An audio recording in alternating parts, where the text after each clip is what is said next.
you are listening to us on YouTube, though, if you could hit the subscribe button, please like and share this video. They're with amazing people that do amazing things all over the country and even all over the world sometimes. I thank you guys so much for doing that. Again, hit the subscribe button, like this video, and also share it.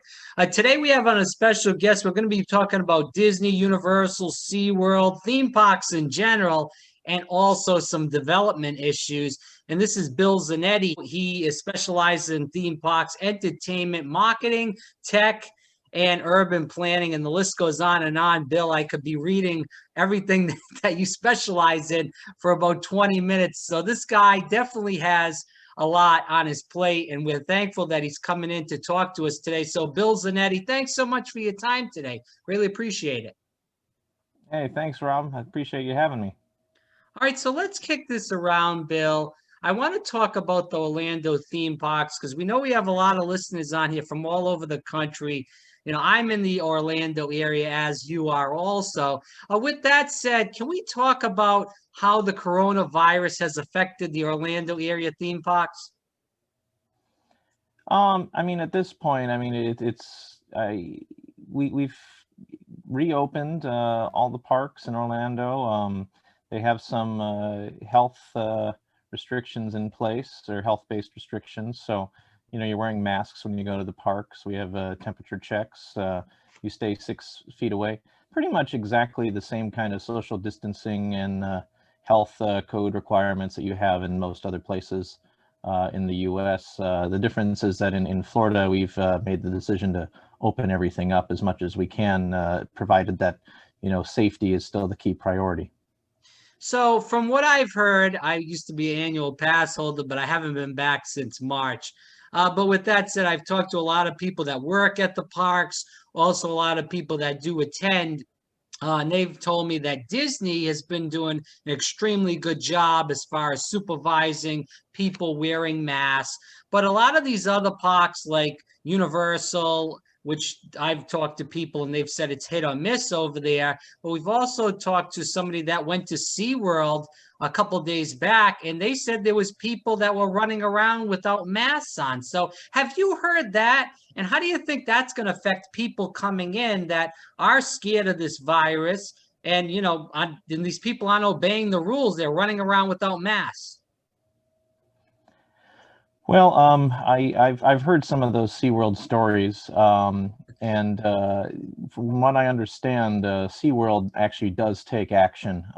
They have actually removed guests and canceled their future tickets for not following their mask protocols. So I've heard the same things at Disney and Universal. They're all trying to do their best. I mean, you can't make sure you're you know, requiring guests at all places at all times. There's always going to be a few that, you know, fall through the cracks. But, you know, generally we want you to have some common sense when you're wearing masks in the parks. And, you know, when you're close to other people, you should definitely be wearing them. Right. Bill Zanetti here on Fire Breathing Rob. Bill, as we continue on into the interview, you know, the virus obviously going back into 2020 affected a lot of workers. I mean, Disney hires, and you can correct me if I'm wrong with these statistics because I might not get them 100% right, but I know Disney hires about 50 to 60,000 workers in their resorts and all around their property. Obviously, Universal with their theme parks and resorts is hiring a lot of people, along with SeaWorld and even to go into Busch Gardens and Legoland. So with that said, are you hearing from people that are working at these theme parks that were on furlough that they're rehired and they're getting back to work? Oh, absolutely. Yeah. A lot of job offers have just come through for them just in the last month or two. So yeah, it's a slow ramp up because you don't want to ramp up too quickly, but I think we're going to have quite a busy summer and they need the staffing. So Right. yeah, they are getting called back. But Bill, I want to talk about this. A lot of people especially the annual pass holders I know, are extremely upset with this Disney reservation system. I know a guy that goes to Disney. He's in his 80s. He goes there pretty much almost every day, and he's saying now he can only get into Disney 10 to 12 days a month due to, people getting vaccinated, people coming back down to Florida due to it being open, as you stated earlier on in the interview. Can you talk to the people that are not living in Orlando about the reservation system? And for the people that are annual pass holders, is there hope that this system is finally going to end somewhat soon? Yeah, I can talk about the reservation system. So if you buy a ticket in the old days of Disney, pre-pandemic times, you could basically use the ticket, when you wanted to, and just go to the parks. And as long as they hadn't filled up to, a ridiculous amount of capacity, where usually the parks only filled up to that around Easter week or 4th of July week or Christmas week. That time between Christmas and New Year's is traditionally the busiest time of year to go to the Walt Disney World Resort, and Universal Orlando follows the same patterns generally. SeaWorld is slightly more geared toward locals. They have a few other days where they get a little more crowded, but also they kind of follow because we're still in Orlando. So those attendance patterns are, really good to know. And before, that was all you needed to know. As long as it wasn't, Christmas Day, I felt like pretty confident I was going to be able to go to the park. Now, if you want to go to Walt Disney World, you do have to also check for what's called a park pass, and there's an availability calendar. They have different calendars depending on what type of pass you have. Annual pass holders have their own calendar, which is different from the resort guests, which is different from just the regular one or multi-day ticket guests. And you check to see if the park that you want to visit is available, and then you book that day. But the thing is that becomes a lot more limited in terms of when you can go, because we are operating the parks right now at a reduced capacity.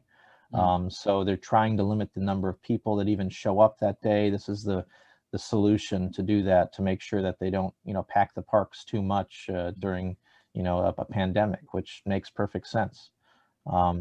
Now, whether or not this system will stay, after the pandemic, that remains to be seen. I don't see it staying for all pass types.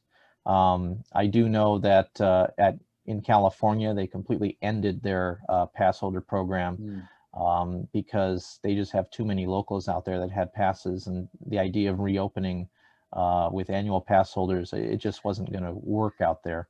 I don't know exactly how that, bodes on Walt Disney World's annual pass holder system.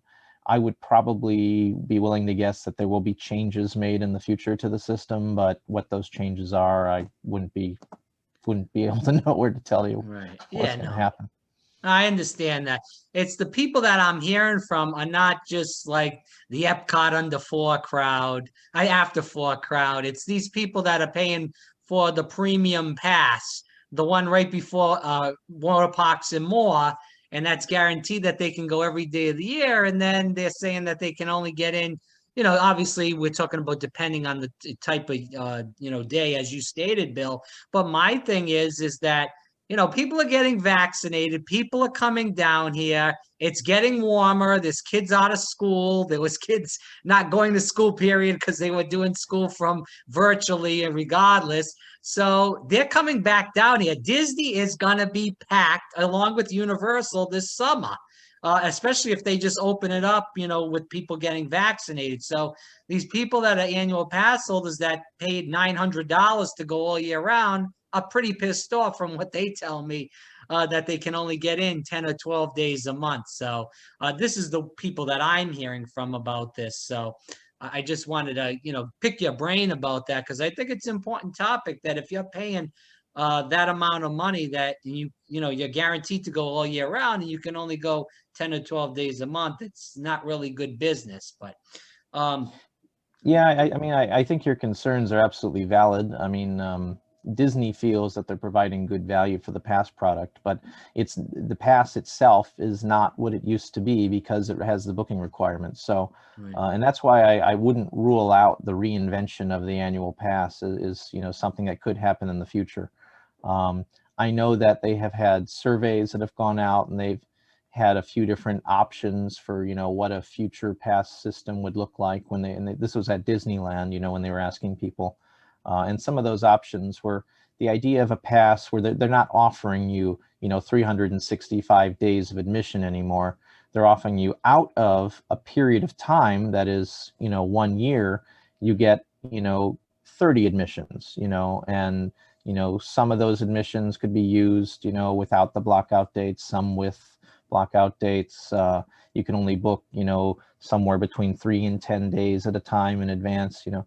So, and these are, I'm not saying that any of these are going to happen. I'm saying that these were survey questions, you know, asking guests, you know, what would actually work. So who knows what will happen with the new system, but I think Disney understands that it's not quite the annual pass in the way that people are used to, and I think they're working on something.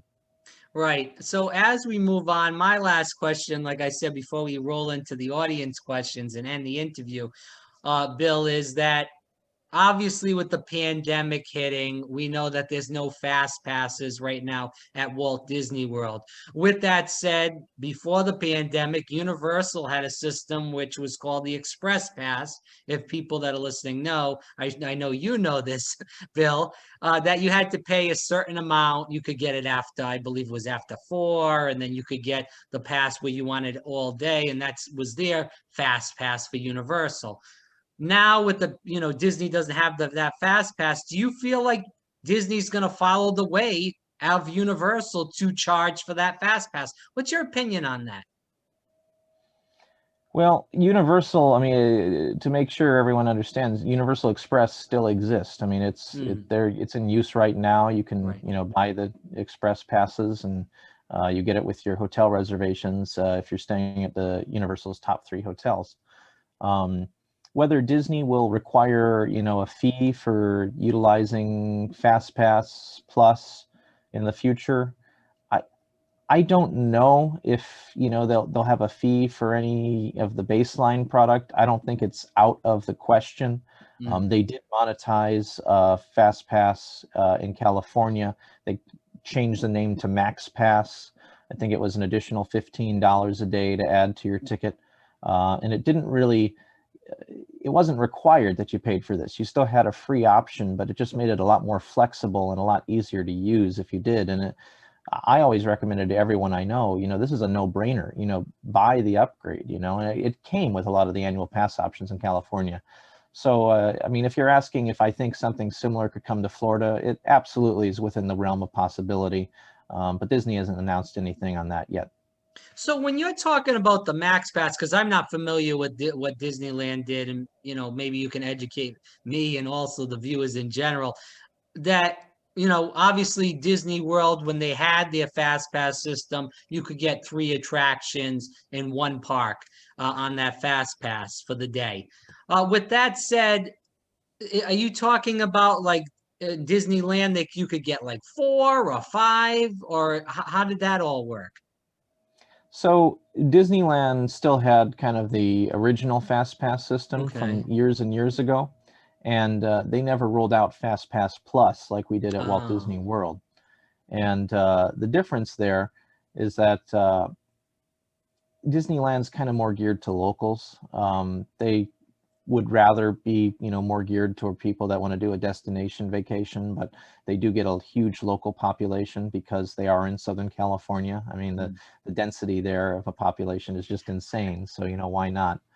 Um, so they came up with MaxPass, and all online functionality for booking passes was rolled out as part of MaxPass. So you were never able to book a fast pass online in California unless you used MaxPass. You could never do that for free. So because they hadn't rolled it out there, it made perfect sense to do that.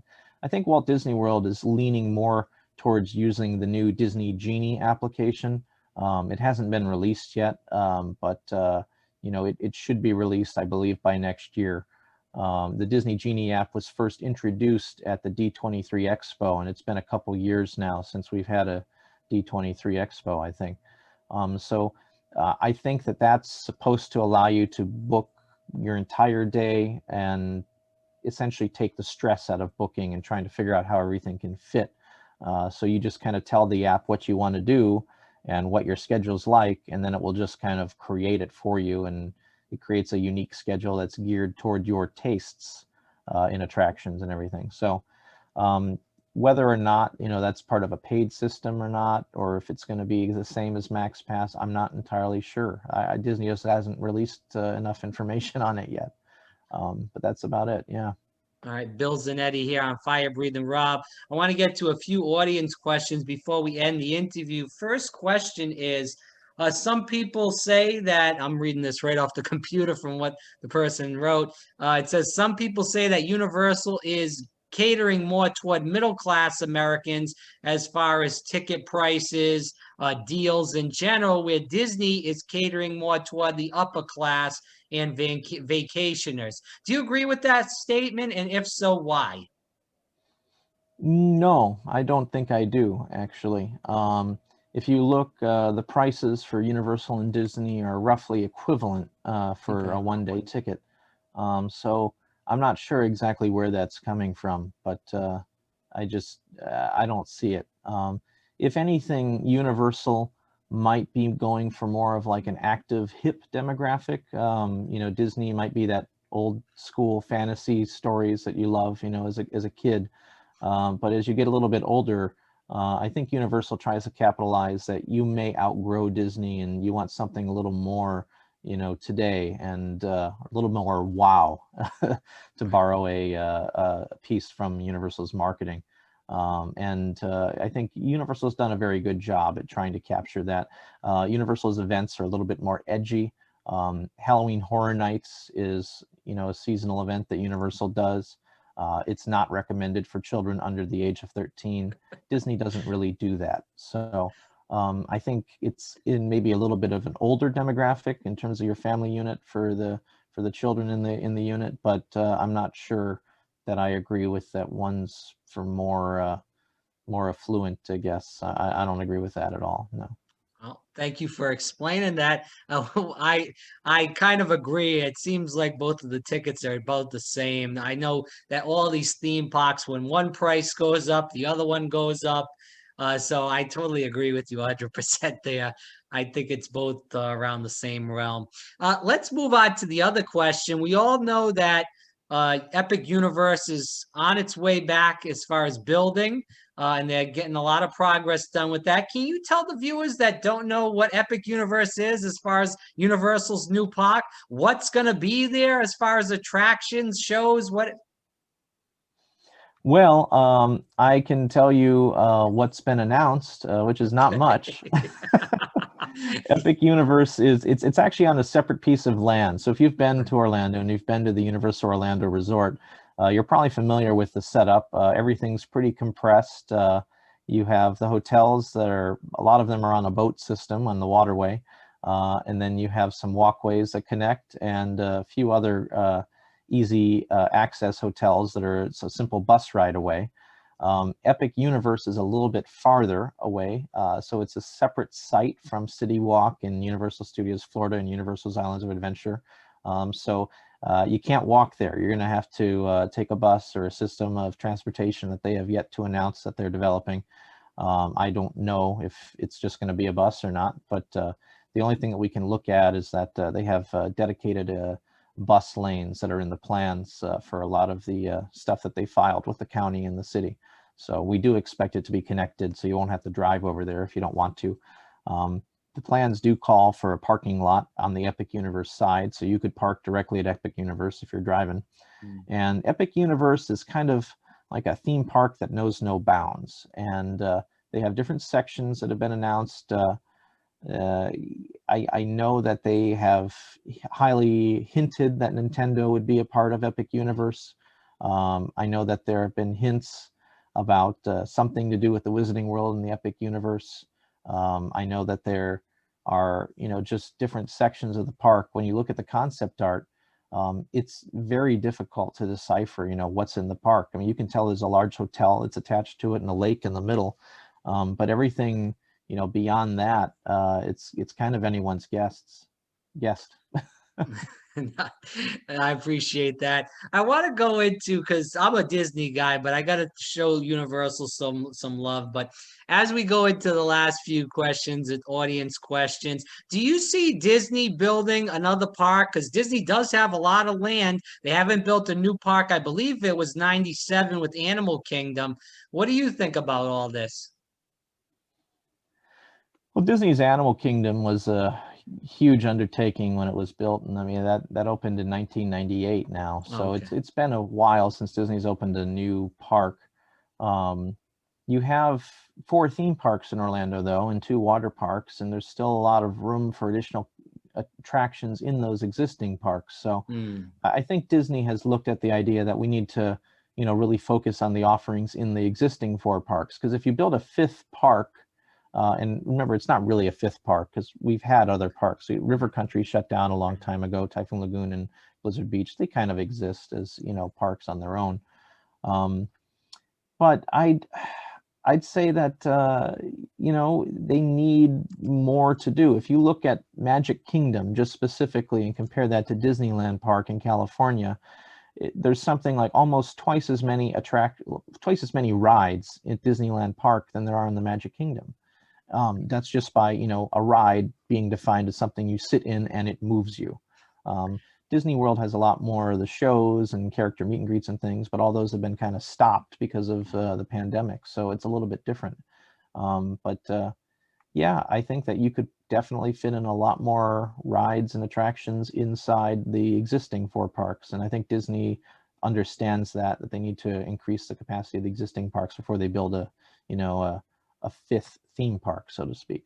As we move on toward the end, Bill, can you tell people where they can find more about you and follow you in general? Yeah, sure. The easiest way to connect with me is going to be on YouTube. If you just go to youtube.com/Bill Zanetti, you can find my YouTube channel there. You can also find me as Bill Zanetti, all one word, BILLZANETTI, on Twitter and on Instagram. And Bill, thanks so much for your time. I've listened to your podcast before and your channel, so I really enjoy it. I think Hmm. it's great what you do, and I appreciate it. I definitely recommend people following you on YouTube. Again, BILLZANETTI on YouTube. Type it in. Definitely subscribe to his podcast.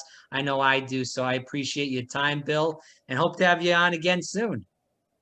Oh, it was great, Rob. Thanks for having me.